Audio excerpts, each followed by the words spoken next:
अ, नमस्कार, मैं कन्हैया कुमार और मैं बिहार से हूँ। मेरा ये छोटा सा परिचय है। इसके अलावे अगर हम शिक्षा की बात करें तो मैंने पीएचडी की है। मेरा पीएचडी का टॉपिक है social transformation in south Africa.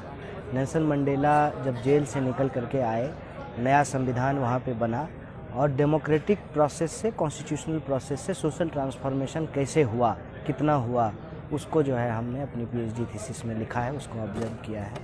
उससे पहले मेरी पूरी पढ़ाई लिखाई जो है वो सरकारी स्कूलों में हुआ, सरकारी कॉलेजों में हुआ और जेएनयू से मैंने एमफिल और पीएचडी की है। बाकी शिक्षा जो है मेरी बिहार से हुई है। मेरा मास्टर जो है वो सोशियोलॉजी में है और मेरी जो है मेरा ग्रेजुएशन जो है वो ज्योग्राफी, सोशियोलॉजी और हिस्ट्री में है। उससे पहले +2 जो है मैंने मैथ्स से किया है। तो ये जो है शिक्षा का एक उतार चढ़ाव है, जैसे जीवन का एक उतार चढ़ाव होता है। इसके साथ साथ मैं बेगूसराय के बिहार का रहने वाला हूँ। बेगूसराय मेरा ज़िला है, बिहार मेरा राज्य है और मेरी माताजी जो हैं वो आंगनवाड़ी सेविका हैं। मेरे पिताजी का स्वर्गवास हो चुका है और मेरे 2 भाई हैं। एक भाई जो है वो खेती करते हैं, उनके पास एक गाय है। छोटा भाई उसने एमकॉम किया है, कोई अस्थाई काम नहीं है, इधर उधर कुछ काम करके जो अपना गुजर बसर करता है। मेरी एक बहन है, उसने एएनएम की ट्रेनिंग की है, लेकिन उसके पास भी अभी कोई जॉब नहीं है, फ़िलहाल वो हाउस वाइफ है। और मेरे जीजा जी जो हैं वो खेती करते हैं, छोटी मोटी जो है उनके पास खेती है।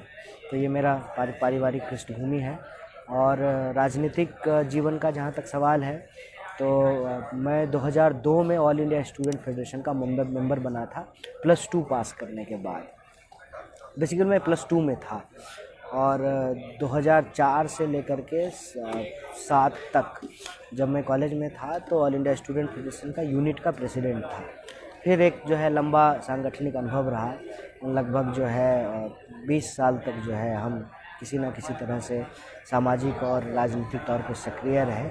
सामाजिक तौर और सांस्कृतिक तौर पर सक्रियता का ये है कि मैं ऑल इंडिया जो एक ऑर्गेनाइजेशन है, cultural organisation Indian People's Theatre Association, उसका भी कुछ समय के लिए मेंबर रहा। यूनिवर्सिटी में जेएनयू में 2015 में चुनाव लड़ा प्रेसिडेंट का और 15-16 के जो है टर्म के लिए मैं वहाँ का प्रेसिडेंट बना। उसी दौरान जो है सरकार की मेहरबानी से जेल गया और फिर मुख्य धारा की राजनीति में आने का मौका मिला। उससे पहले मैं मुख्य धारा की राजनीति से दूर था, चूँकि मैं इस ऐसी जगह से आता हूँ जहाँ पे लेफ़्ट का अपना जो है एक बैकग्राउंड रहा है। तो मैंने उस तरह से फॉर्मली कभी सीपीआई ज्वाइन नहीं किया। आप ये समझ लीजिए कि पारिवारिक स्थिति ऐसी थी, गांव का माहौल ऐसा था कि वहाँ पे जो है लेफ़्ट का एक माहौल था, तो अपने आप जो है उसके साथ काम करने लगे। फिर 2019 में जो है सीपीआई के टिकट से ही चुनाव लड़ा और मेरे सामने बीजेपी के गिरिराज सिंह जो अभी केंद्रीय मंत्री हैं वो चुनाव लड़े। वहाँ पे उस समय ये हुआ कि विपक्षी एकता बन नहीं पाई और जो है बीजेपी वहाँ चुनाव जीती। मैं दूसरे नंबर पे रहा, मुझे 2,70,000 वोट आए।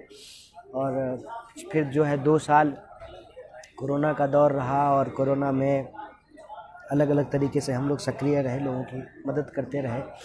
तो कई यात्राएं करने के बाद, जैसे इससे पहले भी जो है मैं एक यात्रा कर चुका हूँ बस से, उसका नाम था लॉन्ग मार्च, वो कन्याकुमारी से लेकर के हुसैनीवाला तक हुआ। फिर मैं जो है पूरी बिहार की भी एक यात्रा किया हूँ ये कोविड के जस्ट बाद, उसका नाम था जनगण मन यात्रा। तो बिहार के रोज़गार के सवाल को लेकर के और ख़ास करके सीए एनआरसी को लेकर के यात्रा थी।